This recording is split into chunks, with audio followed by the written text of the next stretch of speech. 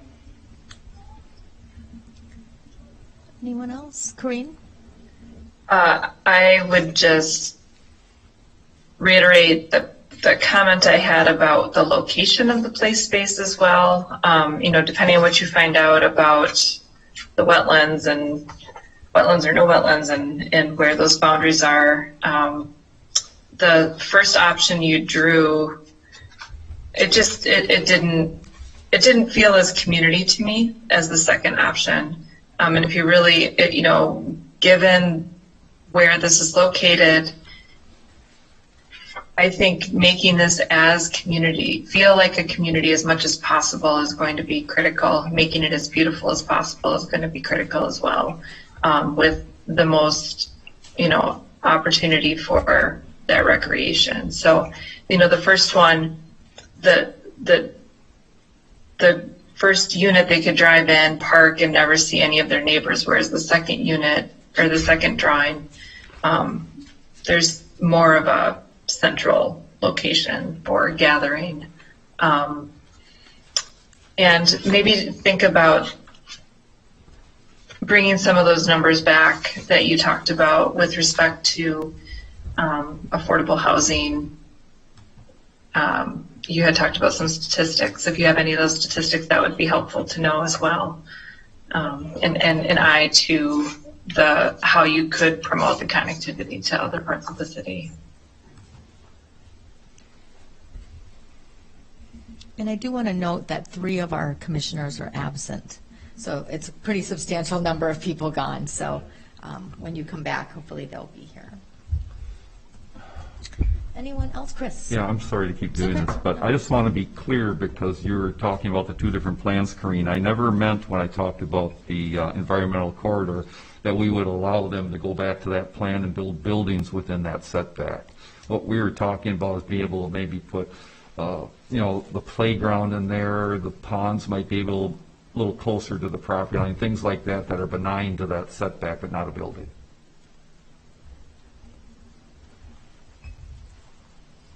Okay, anyone else? All right. Yeah. Oh, Brian, sorry about that. So I know it's been mentioned of the traffic flow in the area and how ideal that is. I think it does speak to how ideal that area is for a commercial property, not necessarily a residential property. Yeah. And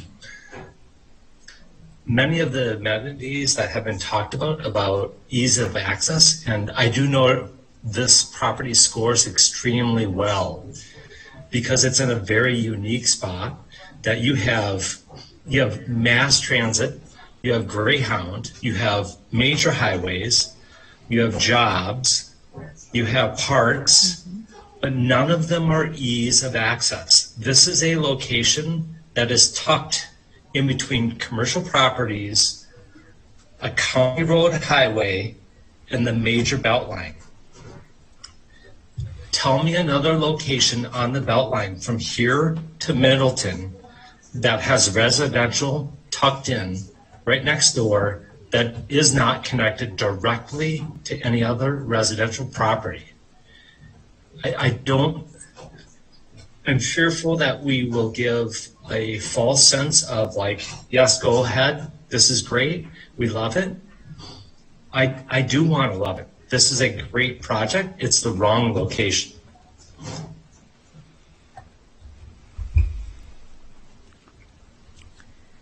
Anyone else? All right. Thank you for sticking here with us. Thank you. I really this appreciate evening. the feedback. All right.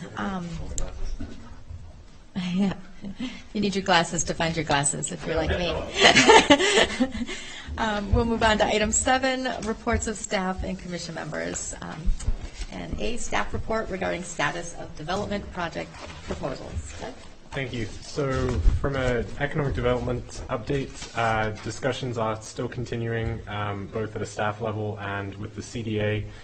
for both the Monona Garden site as well as the Monona Drive BMO site as well. I am expecting, it's probably looking like October at this point, but for both of them to return for additional, I think it would still be pre-hearings at this point, but with some of the edits, they've both been going through sort of financial analysis with the CDA as far as the TIF request goes, so they continue to progress. I can jump to upcoming Plan Commission items. For the second meeting in September, I am expecting a couple items. The second part of the Menards project is still progressing. If you remember, that was sort of the bridge addition, but there's also some work, again, in the same environmental corridor just across East Broadway. So that is with Via Becker right now, and they're sort of working on edits. It's predominantly an engineering task, so I'm sort of taking my lead from how those comments are going as to when it can be scheduled. The second one is actually for an expansion or an addition to a single-family home within the CDD. So it's over on Chateau, and so something that would require a zoning permit is not, something that can be reviewed by right administratively. So most likely would need to come back as well. Okay. Thanks. Excellent. And then we're on to any updates and discussion on diversity, equity, and inclusion efforts. This is just kind of an open floor for anyone to discuss or comment on any DEI efforts that they've seen or experienced or would like to see. What have you heard in your committee meetings? Yeah, we are discussing, we've had our third meeting. I know we have a meeting coming up. It might be Thursday. I saw an agenda come in. We've been discussing ways to, what are the most effective ways to help expose people to different cultures. And one of those is often through events. And so we're talking about different types of events and making sure if we book bands, that we're booking bands that maybe appeal to different audiences and or broader audiences. What else? We've talked about a lot, and it's it's moving fast. The committee meets twice a month. We're talking about a lot of stuff. So right now we are going to be working on shifting to a hybrid meeting because we've struggled with some attendance, and we have lost one commission member. So we're still kind of in the early phases of doing some brainstorming on ways we can increase our diversity here. Well, we look forward to hearing some of your what you come up with. Yeah, I do too. It's been really a cool committee to be on. Anyone else have anything? Well, Plan Commission? Chris? Oh, no, you're on diversity still. Sorry. Yep, that's right. Anything else on the DEI efforts? I might say something like the affordable or workforce housing that was just proposed falls really well into those efforts and ways we can improve on that. So that was one of the reasons I appreciated hearing this proposal. All right, we can move on then. You had something, Chris, on Plan Commission? Yeah, I was just curious, Doug. You said Chateau. Is that in Monona Oaks? I thought Chateau was in Monona Oaks, and that was a GDP PIP. That wouldn't be a Plan Commission deal anymore. Let me take a look. It sounds like one of the roads in Monona Oaks. Yeah, it's just north of the condo buildings. Oh, which ones? The condo buildings just off of Fenright. Yeah, that would be. We would have changed zoning in there when we approved that plat. That's a residential plat. I don't think they have to jump through the hoops of going through Plan Commission. Okay, let me confirm. Yeah, just check that. Yeah. Because that was changed. That was originally a CDD, but then we went through a full planning process with Don Simon. Oh. At the time, it was Don Simon Homes. It wasn't Viridian. It might have been Viridian by then. I think it was Simon. Anyway, we went through a full planning process for that, and that might just be a mistake on our zoning map. Sure. Because I think it's always inconvenient for residents to have to come and appear before a board like this. We know how easy we are, but not everybody does. And, it's a lot of extra things that I want to put an addition on my home. Yeah. Thanks. Okay, then upcoming meetings, we have September 27th and October 11th. We get to commiserate again at those times. And then moving on to Plan Commission requests or information from city staff.